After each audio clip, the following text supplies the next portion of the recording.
Something. Stand by. I'm working on it.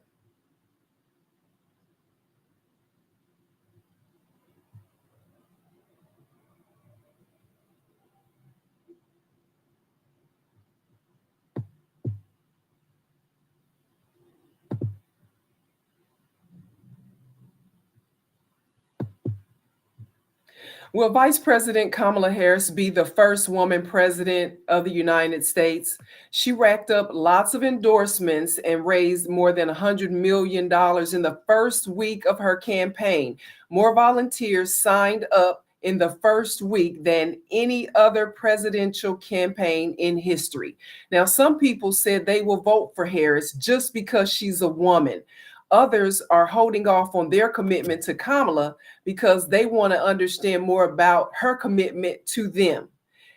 Here to help bring clarity to the conversation are two women who understand that business friendly legislation is important to their bottom line.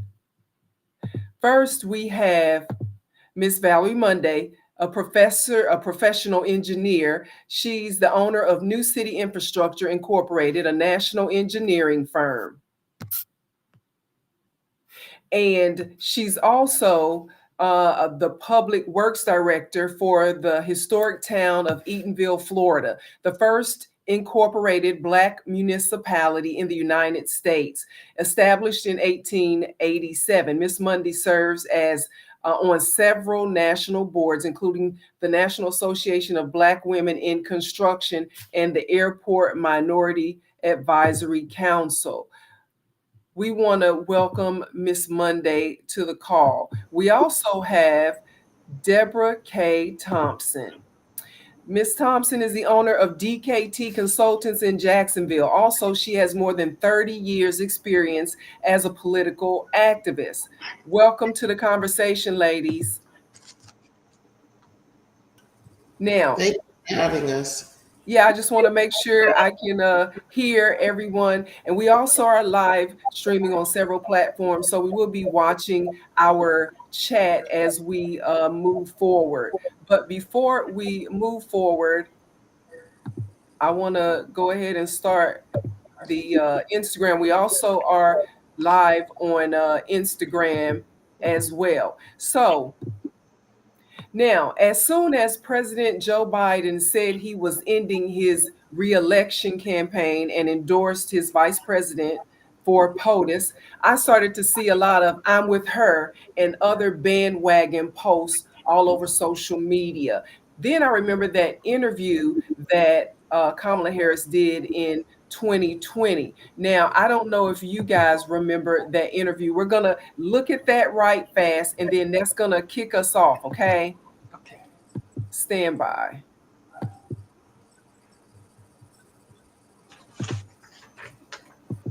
Do you support reparations for Black people? Well, listen, again, we had over 200 years of slavery. We had Jim Crow for almost a century. We had legalized discrimination and segregation, and now we have segregation and discrimination that is not legal but still exists and is a barrier to progress. We have disparities around housing. We have disparities around education. We have disparities around income. And we have to recognize that everybody did not start out on an equal footing in this country. And in particular, Black people have not. And so we have got to recognize that and do something about that and give folks a lift up. That's why, for example, I'm proposing the LIFT Act. Give people who are making $100,000 or less as a family a tax credit, which will benefit and uplift 60% of Black families who are in poverty. So by default, it affects Black families, but there's not a particular policy for African Americans that you would explore. But no, if you look at the reality of who will benefit from certain policies, when you take into account that they're not starting at the same place and they're not starting on equal footing, it will directly benefit Black children, Black families, Black homeowners, because the disparities are so significant. So if we focus on the specific issues that have resulted in the greatest disparities, and we understand that that's part of why we're doing it. Listen, the reality also is this: any policy that will benefit black people will benefit all of society. Let's be clear about that. Let's really be clear about that. So I'm not going to sit here and say I'm going to do something that's only going to benefit black people.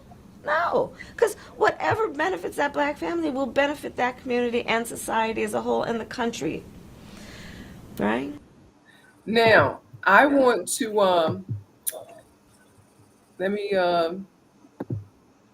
take that out. So now, I'm not throwing salt. It's just something that stuck with me when she said it and sticks with me now. Now that was 4 years ago.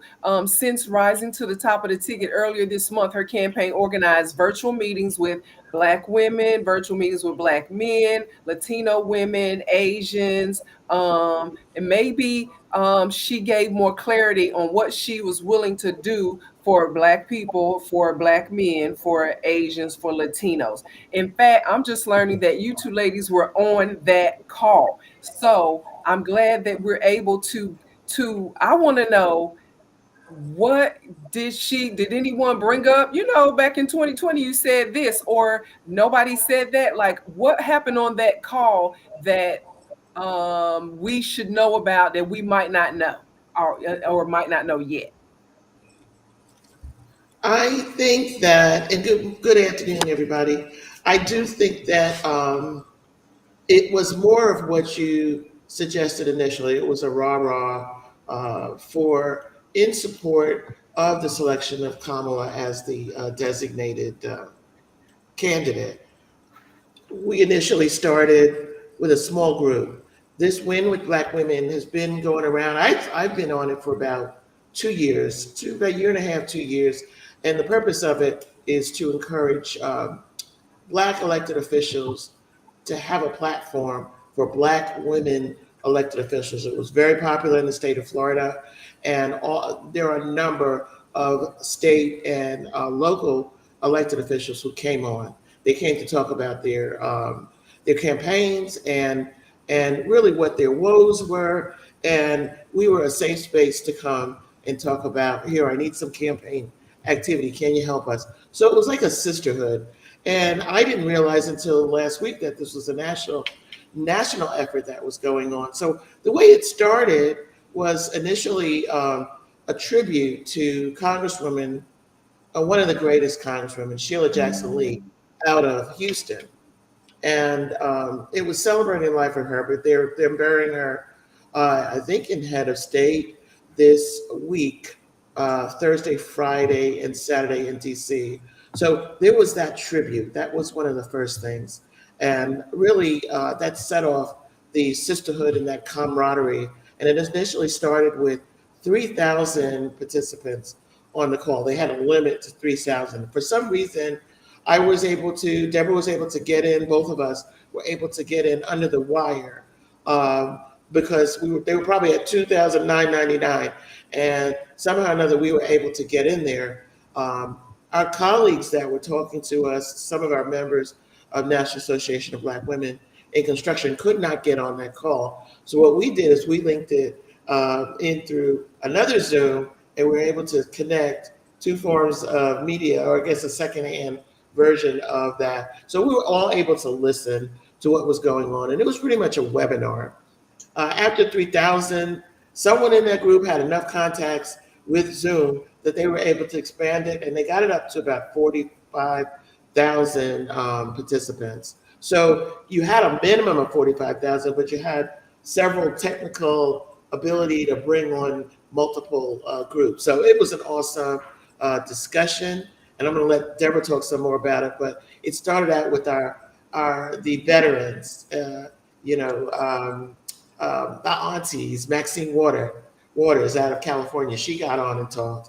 And then we had Jasmine Crockett, the freshman congresswoman who's on fire right now. She got on and talked. They were all advocating for this decision. They talked about what they thought about the whole process with Biden not initially making that announcement. They talked about how they felt. There was anger at first, and then it subsided. And there were a lot of great conversations about that. We also had some congresswomen. There was one out of California who pretty much said, I'm about the people. I'm about making economic development in our communities.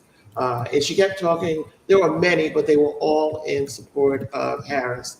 And then Star Jones got on, and she talks about her advocacy, and really was the rah rah about the fundraising, and talked about giving what you can. So that started that momentum. And then Jennifer Lewis got on, and she's a firecracker all the time. And she got on and sang a song about confidence. And that was the theme and the tone of the discussion. Deborah was there as also. I don't know what you got, Deborah. So, yeah, but before you go, Deborah, so from what I'm understanding, it was more of, you said, informational, webinar-ish. So if you had questions, like I have questions and hopefully others have questions that they want to ask or get answered, there wasn't really a lot of, this is my platform and this is what I'm going to do. And if so, there wasn't any of that.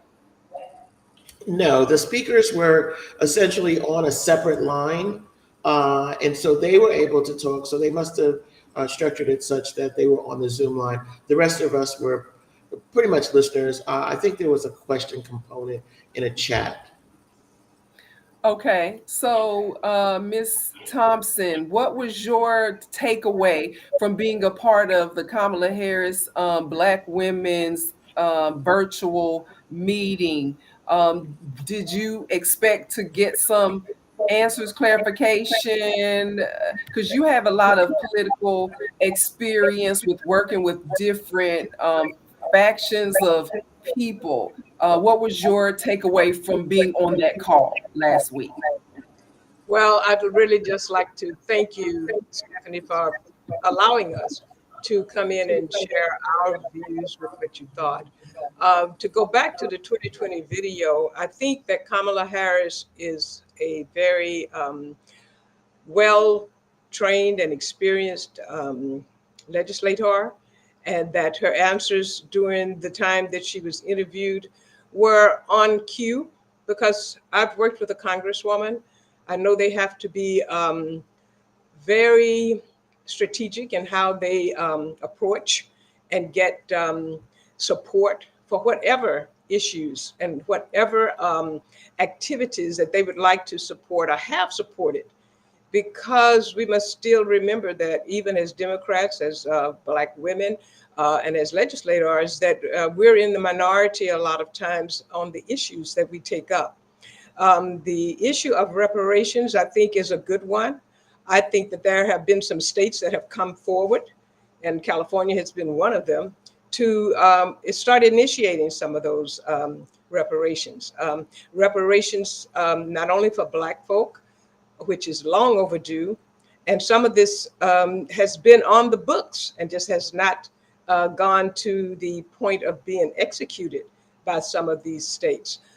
There have been reparations for the Aleuts and the community of Indians that are in our states, and the various states in the western and midwestern portion of our country, who are already through their state legislature receiving a certain amount of money for just being in that state and being a citizen and resident of certain states and counties. And I don't think that sometimes on the East Coast we know that. Sometimes in the southern states we may not know that. But they may not call them reparations, but there has been some type of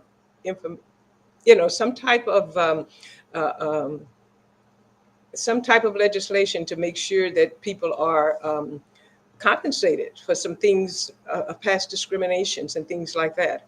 As far as Black people, I think that we do have to stay on a format that does not designate it like that.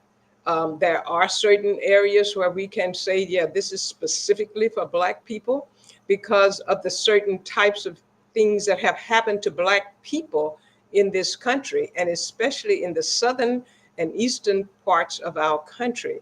That slavery was, it was targeted at the African, and that is something that, as Black people, we need to make sure that we understand. Although some of the slaves came from various parts of the country into the United States, but they were brought here specifically to set up an economic system that would build a country and build a country on free labor. So that free labor has elevated now to workforce development and things like that. I think we just need to make sure that that piece is in there in any piece of legislation where we talk about workforce development and training programs to get people up. But we also have to upgrade the types of trades and things that are being pushed forward now. It's not just the construction trades. It's a portion of energy, things that have to do with remediation. There are some very technical engineering kinds of things that we need to be aware of. We need to get into technology, aerospace, the weather, the atmospheric and environmental issues that are out here, and train our people in those areas. When they say innovative and creative, those are the things that they're trying to address as a country as we stand right now. And I think that we need to get online with that legislation. As far as Kamala, I'm all in for Kamala. I would love to have a female at the head of this United States. And I do believe that she is ready. She is capable, and that she will do things that are not detrimental to anyone because of the center and the core from where she comes. Black people always at the core, Asian, Indians, and those underserved communities that come into our country through our borders legally, I do believe is where she will go with this. She is not just for open borders. And I think that that message needs to go forth so that people understand that. I'm not hearing you. I'm sorry. Thanks for that. I had turned down my mic for so we wouldn't have background noise. So I'm glad that you were able to be on the call. But it sounds like, and you just said that you didn't get clarification on some things. So it just seems as if we that when and I know this was 4 years ago when that interview happened, and Kamala Harris as vice president and nominee at that time was under the Biden administration. But on the first day of the Biden administration, when he was signed into office, he specifically signed an executive order on his first day in office for the LGBT community. He specifically, the Biden administration has done approved or done executive orders on legislation for certain people. And so at some point, and to your point, Deborah, you said, I'm sure she's going to, not be a detriment. But until she says, or until there is an agreement, I think back to South Carolina Congressman Clyburn. Remember when he did all he could to get nominee Joe Biden at that time ahead in the polls, and the last stop on the vote was in South Carolina, and then that essentially got Biden the delegates that he needed, or the votes that he needed to go to be the presumptive nominee at that time. Then after the election, apparently there was some discrepancy on what Clyburn expected Biden to do versus what Biden did. Why? In my opinion, because there was no agreement. There was no reciprocity put forth in the beginning to say, look, if I do this for you, if I get people to vote for you, this is what we expect in return. I think we get caught up in the symbolism, the wave of, oh, we're going to beat this person. We're running away from somebody, not getting clarity on who we're running to. And so I don't want for us to do that today, because I feel like we're in a unique position with someone who we hope would not be detrimental. We hope would be not just not detrimental, but would be advantageous for us. But until they say it, until we agree and they agree and we have an agreement, we really don't know what's going to happen. Um, when can we I feel like I'm getting into word salad, but do you understand what I'm saying when I'm saying this? I think, Stephanie, that that you're right, that we do need to make sure that we have things clarified. But I think it's early in the game for right now. Kamala's only been in this office. I think she's done a magnificent job just by the attractions that have come to her for being nominated. I think that we can't expect anything right now. We've not sat down to the table. As you said, it was an introductory kind of thing. She's being introduced to us. I think her platform has been brought to us by various factions, and there are points of view on that faction. I think we need to put together what our platform is as individuals. I'm a businesswoman. I'm very concerned about how not only Black businesses, but small businesses and women-owned businesses are treated in this country. I mean, redlining is real. Um, the way that people are evaluated for financial support, financial lending processes, for purchases of homes that you brought up and housing. That determines sometimes where a person is going to be. So I think we need to look at that and the way that our businesses develop. There's still a problem as far as how we get access to investment capital, how we get access, not only access, actually get it. I mean, they talk to us all of the time about all these opportunities that are out here. Opportunity is one thing. The bottom line is just what you just said.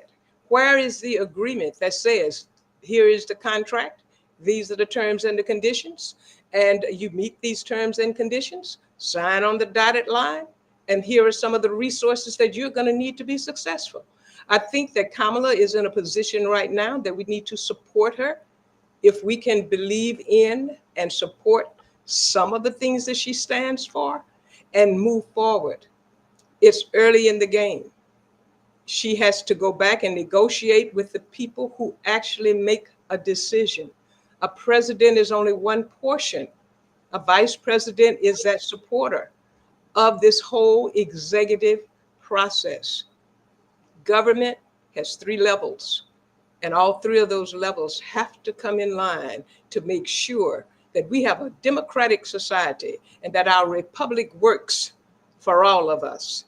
So I think this is where we need to go, is to understand, number one, the process that we live in, and to understand how it would be changed if it were a dictatorship or if it were a one-man elitist run by a few in the leadership for where we're going.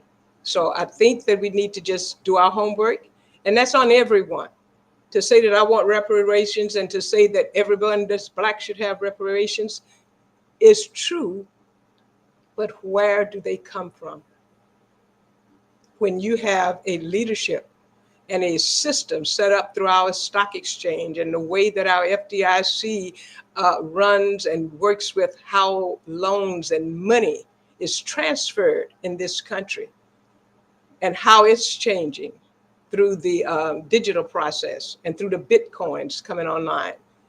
We need to understand all of the entities that are going on around how we live in a democratic society and how important it is for us to vote for someone in this upcoming election.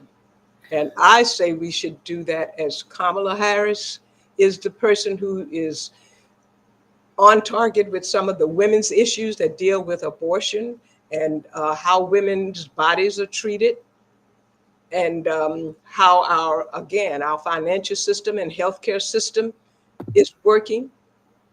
And I really do believe the crux of it all is our financial system. Who's in charge and who's leading our investment companies that control this nation and control some of the unions and the workforce development processes that go through our government agencies.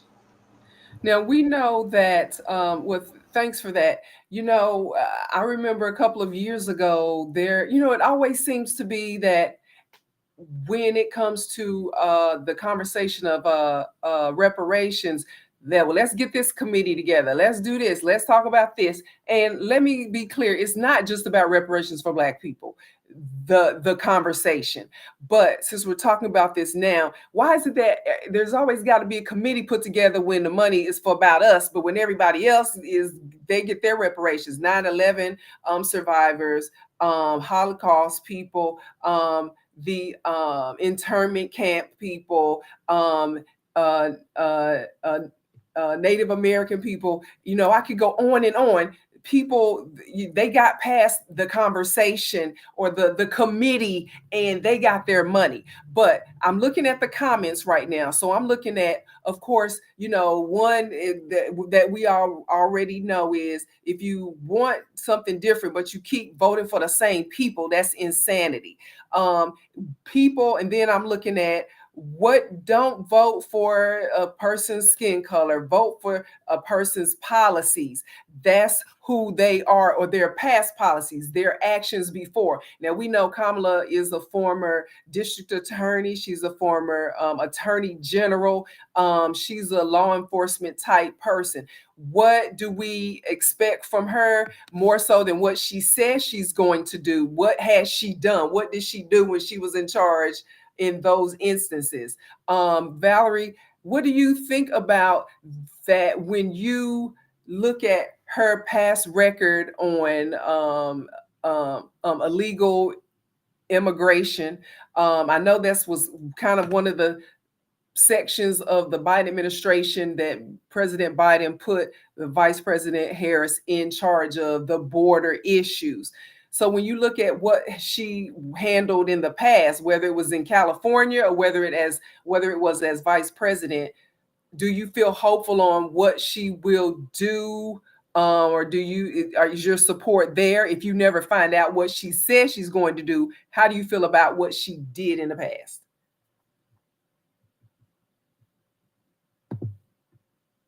Us get amnesia. About a week and a half ago, I think that there was a full-on assault to American people by the Trump administration and that Project 2025. I think there was a fear, there was a dark cloud over the country when 2025 came out. It's not just about an assault on Black folks. It was a major assault on women.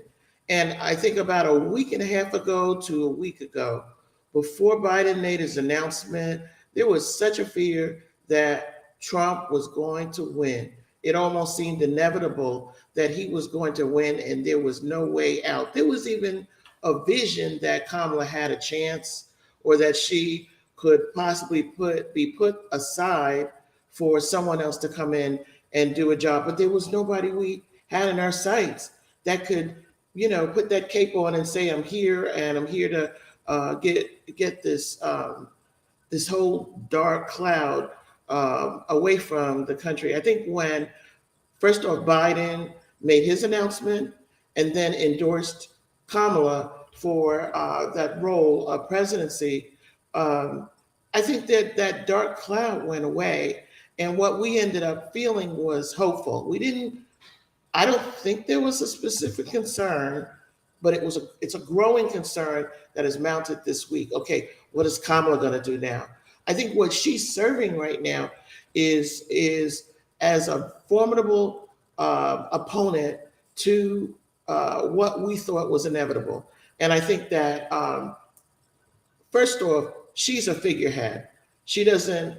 She may be perceived to be running the government, but you got three branches of government. And the arc was turned towards the full control of Trump controlling all three branches. That's the judicial, the legislative. We already lost, and I say we, the Democratic Party only controlled the Senate, doesn't control, and really by a mere margin. The Republican Republicans controlled the House. And then you had the judicial that was being controlled by the Republican government. So what happened, the full arc was turning full conservative towards and against any policies that we could possibly consider in the future. So what we're now saying is that instead of that full arc, okay, we want to make a full 180 and have all these things that we needed when you need all three branches of government to be able to do what's needed to even push forward reparations. And so I really believed that Biden would have been the one who was closest in the position to push reparations. But he needed the judicial branch. He needed the House to be able to have that all happen. So I don't think this executive branch, one person, is going to control the whole politics of the United States. And I think we need to look at the nuances that we need to be discussing. And I don't know if we have time, but I sure would love to talk about nuances that we should be doing moving forward. And so, speaking of time, Deborah, I know that you on a short time leash today, so we appreciate you stopping in. If you have to go, we will certainly uh, understand. And I thank everyone in the chat for your comments because it does seem, people are engaged, and I guess engaged in the fact that they are thinking on it. They do have their own opinions, and so they are looking for conversations like this instead of just bandwagon type things. So people are paying attention. It's kind of like kids. We think, oh, kids are just sitting around not really paying that much attention, but then they'll do something or say something, and you're like, wow, they were listening to what I had to say. So I appreciate that. Now, we mentioned Project 2025. I was looking at something the other day, and probably if we're all engaged in the process of politics, we know that there was a shift that happened where a lot of state legislatures are coming up with their own state bills to do what they were unable to do on the national level in Congress. So it was akin to the going through the back door because you couldn't go through the front door. And so I think the 20 project, the name Project 2025 was changed most recently. It was before that, it was called Southern Manifesto. So Southern Manifesto is the grandfather of Project 2025. And in that piece of what is that? In their thesis, then their information, whoever, the Heritage Foundation, these people already are maybe stepping their way towards doing things that they want done or undoing things that they want undone. And so Project 2025 just didn't happen. They just didn't write this last year in 2020. It's been going on for at least a decade, and they're baby stepping their way. So we have to realize that the name might have changed, but the actions and the intent have been there all along. And I do understand that sometimes people just vote on, most people maybe vote because of fear or vote because, oh, I don't want that to happen, so let me move. It's like you really don't, you might hear things going on in your car that tells you there's a problem in my car, but until it breaks down or it potentially will leave you on the side of the road, you really don't make any changes in what you're doing. So I get it, but where do we go from here? When do you think the debate, if it happens, that will be what we need to hear, what Kamala's platform is on illegal immigration, on the Green New Deal, on fracking, on these things that affect the populace as a whole? Is that when we will hear from her? Because it seems like those calls that she's having and the meetings and the presentations that she's having are more about, we got to get away from this guy and this is why. And that's, that's, I guess, a viable way of doing it. But there's only maybe a couple of things that she's hit on, but there's more to it than meets the eye. Well, one thing that we do know is Social Security. We know their position on Social Security. All of us, this benefits our children, this benefits our grandchildren. All of us know if you take Social Security away, what will happen. We're talking about women's rights, and we're talking about climate change. Those are the things that are going to affect our the future and our offspring. So I think those are things that we really need to be clear that the Trump policies are working against. Deborah, what were you saying? Yeah, I'm sorry, Valerie. I just wanted to recap on a couple of things that I did get someone who questioned my bringing up the FDIC. I don't know if people really understand. There are lots of things that go into making up our communities. And insurance companies and investment companies are very important to the financing, to the insuring, and whether or not a property is going to be appraised at a certain value. So there are lots of things that are going into the making of what has to go on here. I think Kamala has a very big job in front of her, but I do think that she is prepared for it. Some of the things that we're talking about now are just a minute piece of what has to happen. But there are lots of things that we need to be thinking about. I think that we need to look at the things that we are using most, which are those that we depend on for the federal government and which of those that we can actually do for ourselves. How can we survive in a community that has climate change and environmental issues that are being addressed at this time for past contamination? I mean, some of the things and some of the joys that we've had with our utilities and our heating and cooling of our homes and buildings, big buildings, have been polluting the air.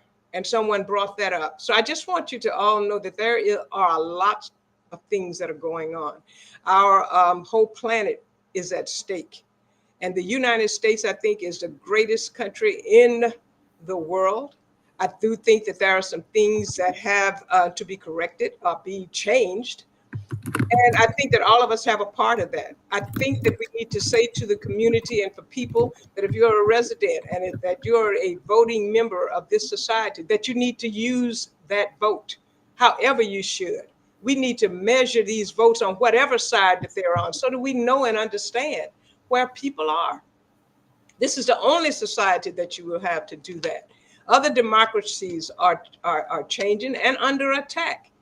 So if they are under attack in other areas and they're not as strong as ours, if we tear down the core of a democracy, we'll have a problem worldwide. And I think that this is our time with Kamala, with whatever department that you bring. I think even if the Republicans win, what are you going to do? What is your stance?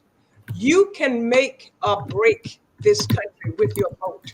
And I think that if we get behind our own firm ideas, talk to our legislators. Kamala is not the only person that we need to deal with.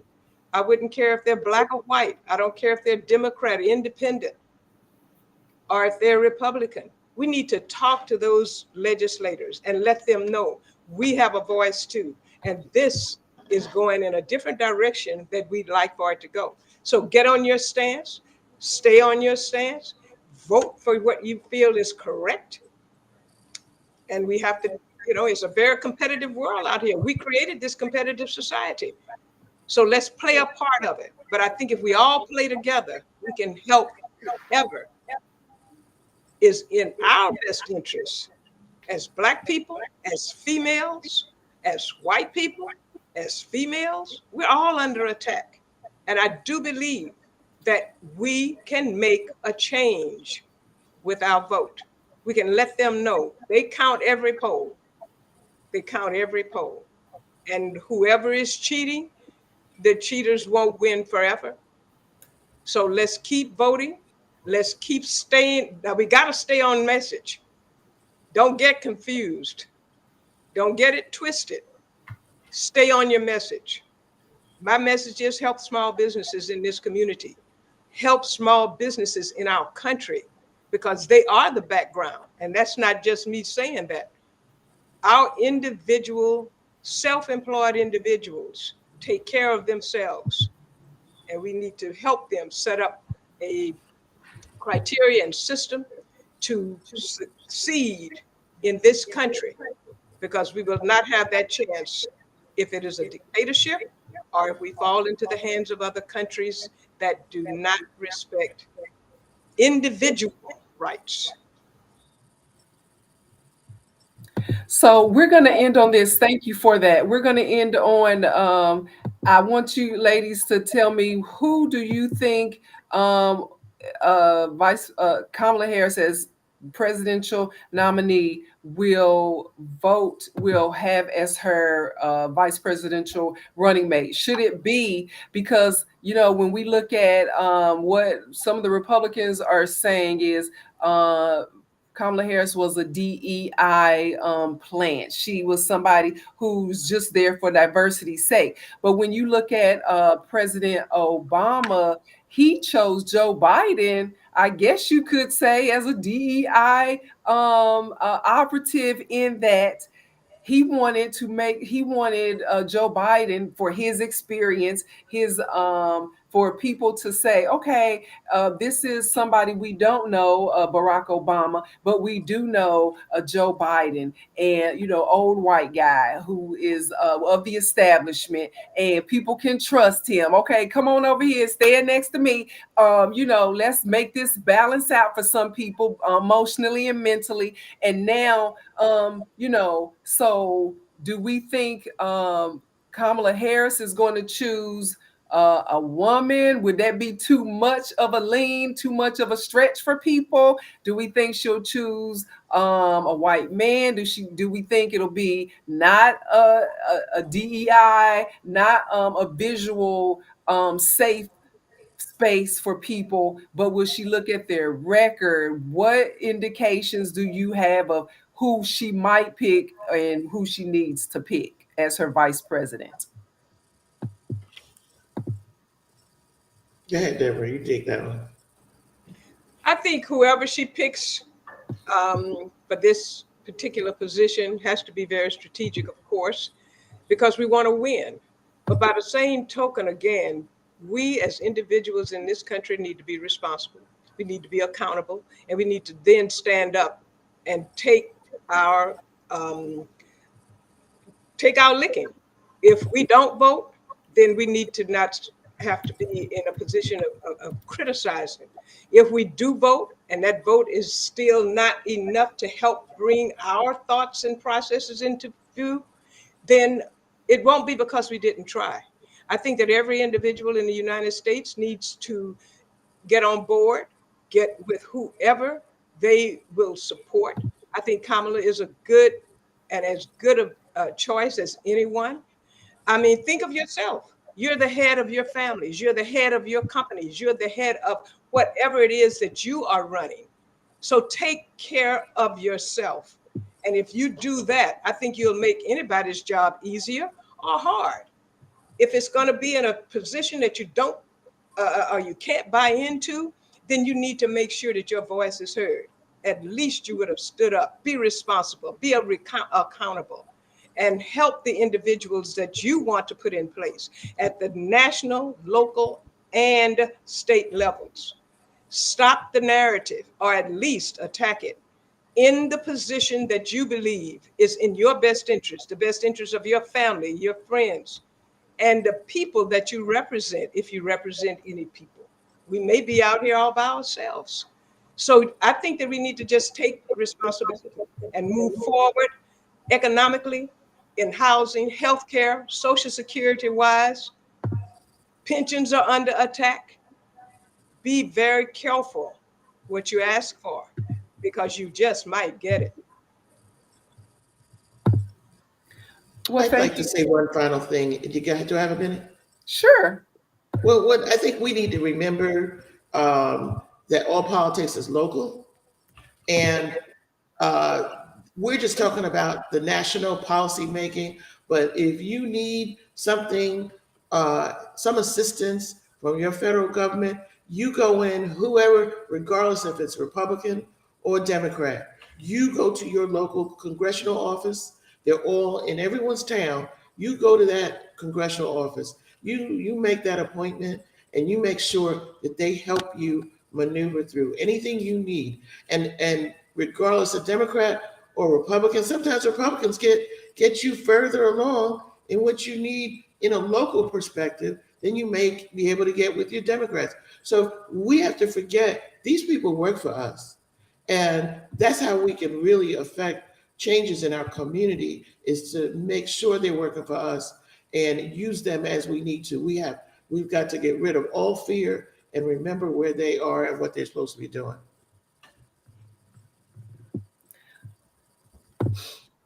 Most definitely. That's why it's important to not just focus on the national big picture, but to make sure you're understanding what's going on in your community, whether it's the streets need to be paved, the crime, the school system. We all have a role that we play, and our tax dollars are going towards it, so we might as well pay it attention because they're using our money to do that. So we can't go over everything. I do welcome you. Let's come back, ladies, and maybe we'll have a few more people after the debate, if it happens, between Kamala Harris and Donald Trump. And let's go over what we think. We'll do our own discussion on what was said. How about, is that an invitation we can stick to? That sounds I think good. it is. I think it would be great to see that and make sure that we do this before the election and maybe right after the convention to see how that all plays out, because that is going to be quite a show. And we just need to make sure that we're a part of the show. I All say, right. So, get into the act. It's the old salesman. Get the customer into the act. Let's get in the act. all right. Well, I appreciate your time and look forward to the conversations. And I'm sure we got a few comments, and so people are asking questions, and they do have their opinions. So thank you again to the people who commented, and just want to say thank you, guys. I hope you have a good week ahead, and we'll keep in touch. Thank you All for right. including us. No problem. All righty. And we want to especially thank you, the social media viewers, for coming in and giving us your opinion, because that's what matters. So let's see. So which one do we want to vote? Which one do we want to vote for again? And you know what? I'm not really here to tell you do vote for somebody or don't vote for somebody. I just want us to ask questions, be inquisitive, because I think it's too much of bandwagon. Oh, she's this, or oh, he's that. And we don't really understand the politics of what's going on. And I just think if we did more of asking questions and listening to what people say, and as someone mentioned in the chat, not just what they say they're going to do, but what have you done? What did you do? Because that's who you are, what you did already. And so I think that's important for us to pay attention, and not just go with the flow of the parade. Just don't hop on the parade. That's my hope. So to find out more about the things that I care about, you can go to the written version of my journal. That's at EUR Web. You can also follow me on Facebook, Instagram, and Twitter at TCB Steph. Thank you so